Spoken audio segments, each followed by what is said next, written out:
Hello again, fellow Mystery Files. Today I am back with another subgenre deep dive, this time talking about the extremely popular and very British country house and country village mysteries, which are two different yet similar things. These are like cousin subgenres here.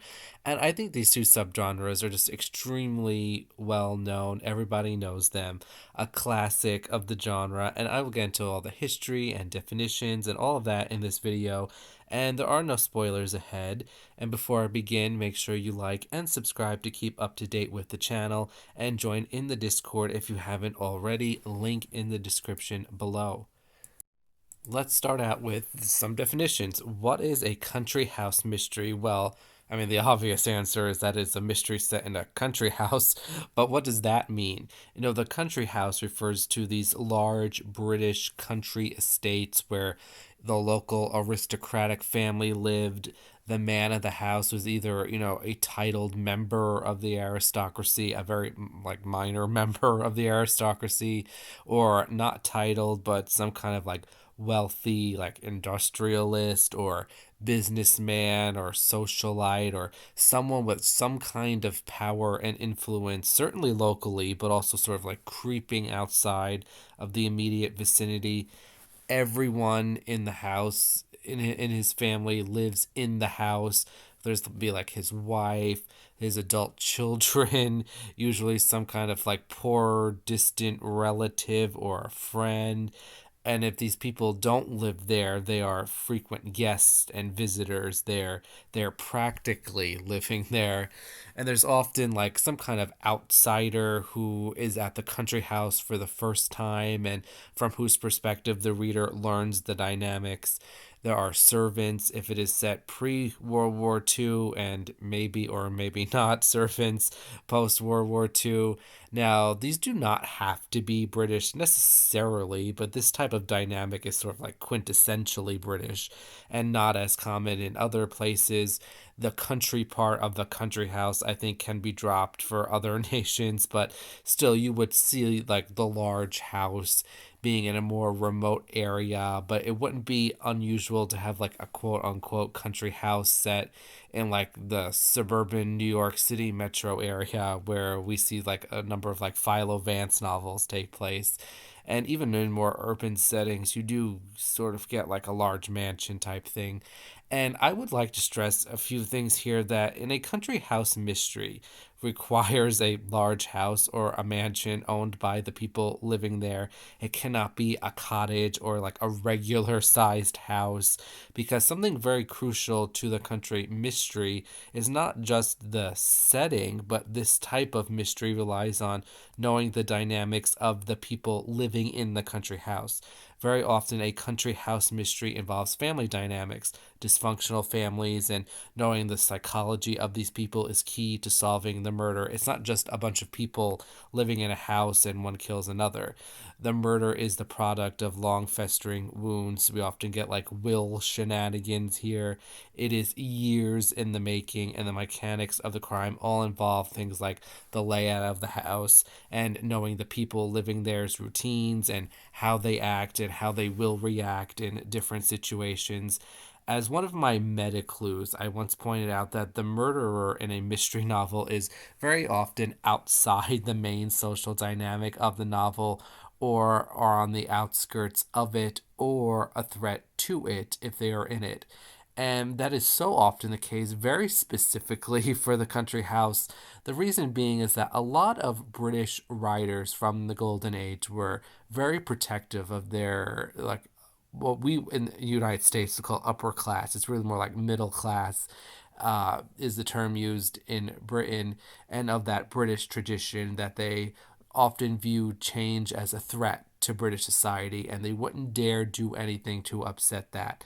They're not going to write a murder mystery novel with the murderer that risks putting these large country houses in somebody else's hands.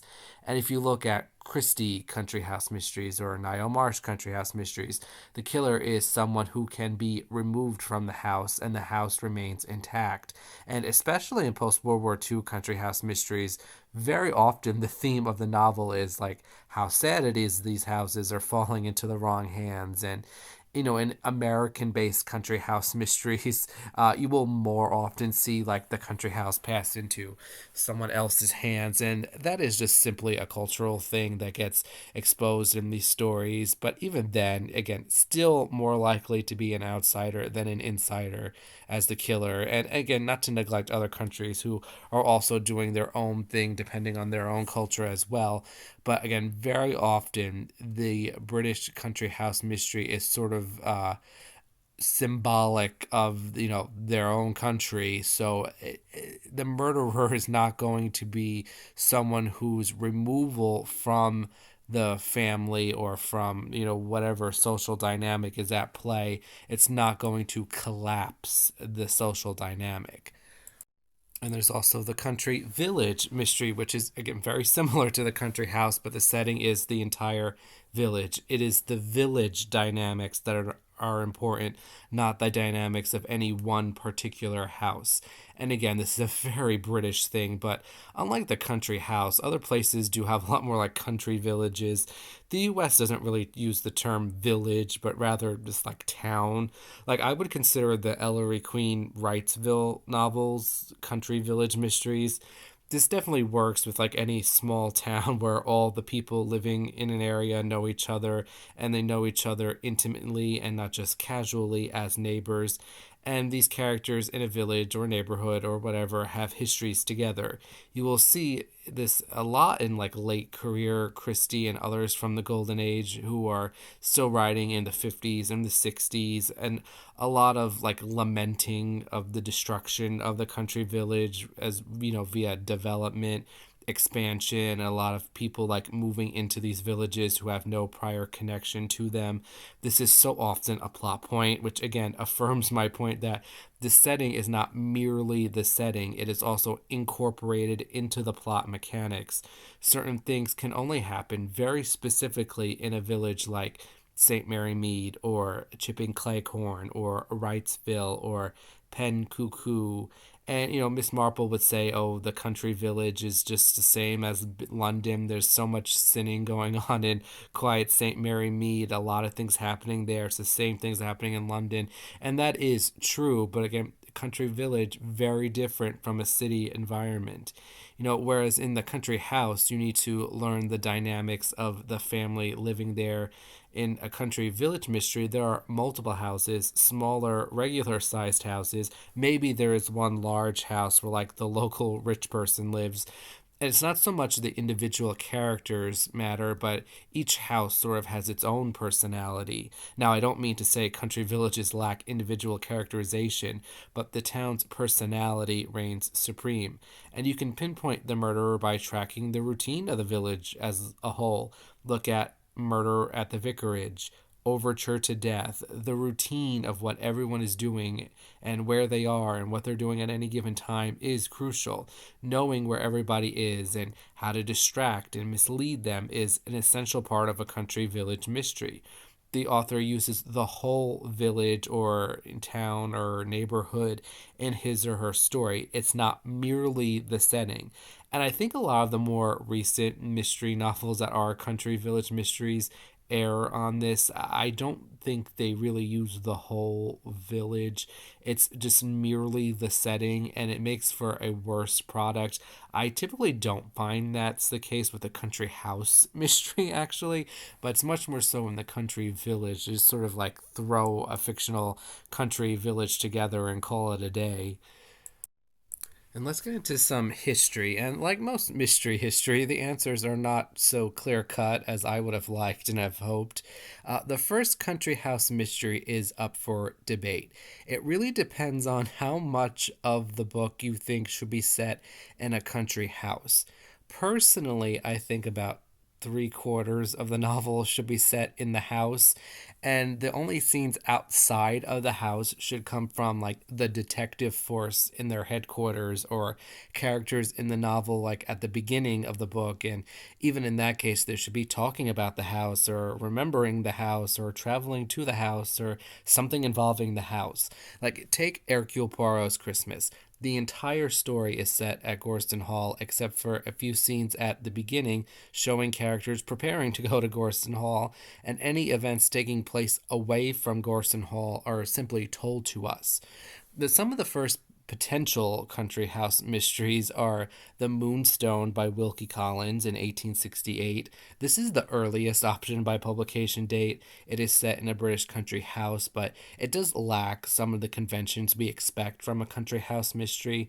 Another option is Anna Catherine Green's The Leavenworth Case, which I previously credited as the first traditional whodunit, published in 1878. Other options include The Mysterious Affair at Styles by Agatha Christie in 1920, and I even saw Sayers' The Unpleasantness at the Balana Club listed as an option. That is not a country house mystery. It's neither set in the country nor a house. So I don't know why. And that source really should have known better. That was not some like random AI generated source. That came from a scholar.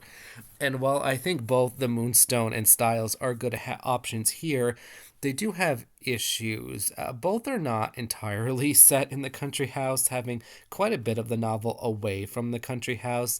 And that's not necessarily disqualifying for a first. Often the first of something has to be perfected to establish the standards, but I think what's fatal for those two is those stories take place over a long period of time, and what happens in both is that the initial setup of like who's in the house is broken up over time. A country house mystery has an element of isolation, not physically or emotionally, but the setting is confined to the house.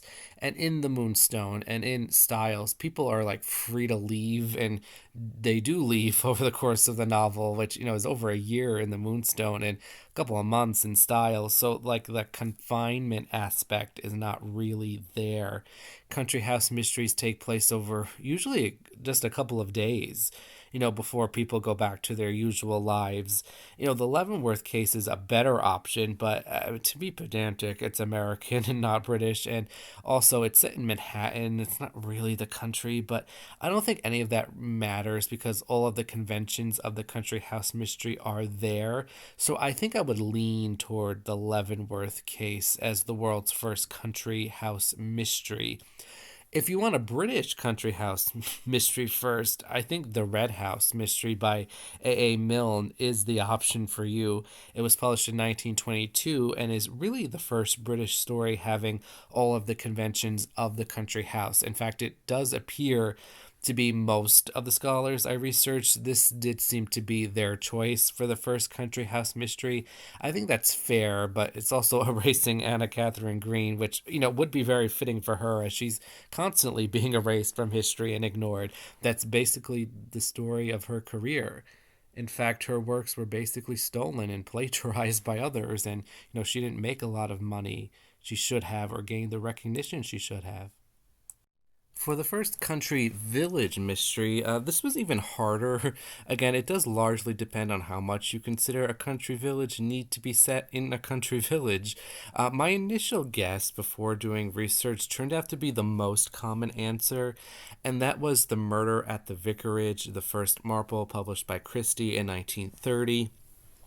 I'm still a little iffy on that. It's definitely a country village mystery, but my problem is that it seems a little late to be the first. And there's also like plenty of previous novels that do sort of like straddle the line, like again, The Mysterious Affair at Styles and The Murder of Roger Ackroyd, both set in a village, but the village itself is not truly important in solving. So that's a little bit too much to forgive. That is a basic tenet of the country village mystery. A number of like Sherlock Holmes stories are sort of country villages, and they would all predate the Christie options. Adventure of the Copper Beaches, The Solitary Cyclist, just two of the options. But the problem there is that the subject matter feels very like uncountry village mystery like, and also the dynamics of the village again just not working in the way they would need to. Probably like Boscombe Valley mystery, probably the closest.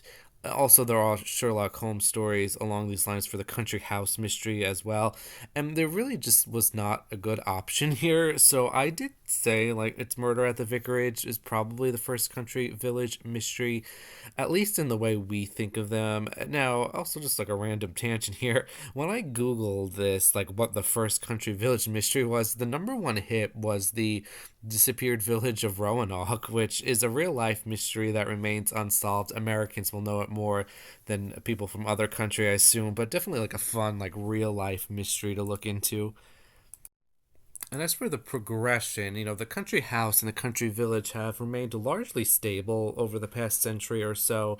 I would say the major change is probably dropping the country setting for a more like suburban setting. But there are definitely like certainly plenty of mystery novels set in the present day, like large houses and villages. Often I find authors simply ignore the passage of time and act like nothing has changed, which is fine, I suppose, but I think the equivalent nowadays would be more like small town novels in like a suburban area. I've also noticed instead of using a whole town or a village, the action might be confined to one block of a town or one neighborhood, so it functions like a village where everyone knows everyone else and their routine.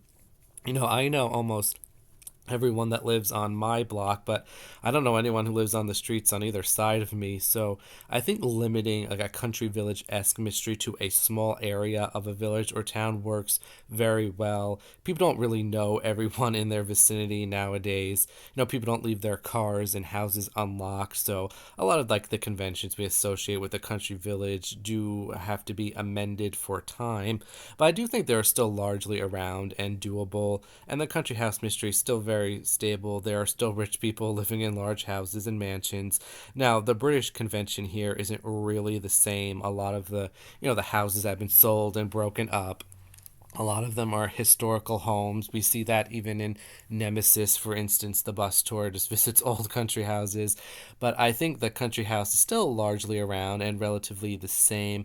Maybe not so country anymore, and maybe the extended family doesn't live in the house anymore. People are much more likely to find their own place, especially women who do have jobs and mobility and their own money nowadays. But I think largely the country house conventions are still around. They're very popular for like country for Christmas set mysteries, especially.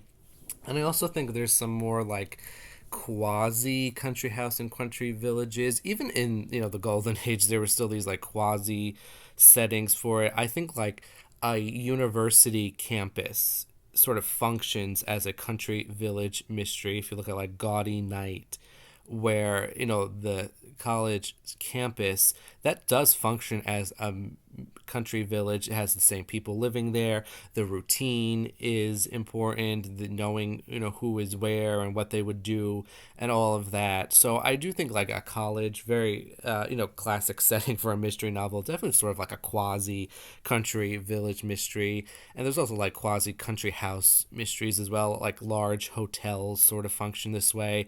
I would say like an office building, definitely like a quasi country house mystery. The same people going to work there day after day after day, having the same routine and being in the same spot, and everybody knows each other. So again, there's definitely ways to sort of like halfway do a country house or a country mystery now, a country village mystery nowadays. But again, you could still do the original. So there's a lot of different things to do here, but the classic also still works.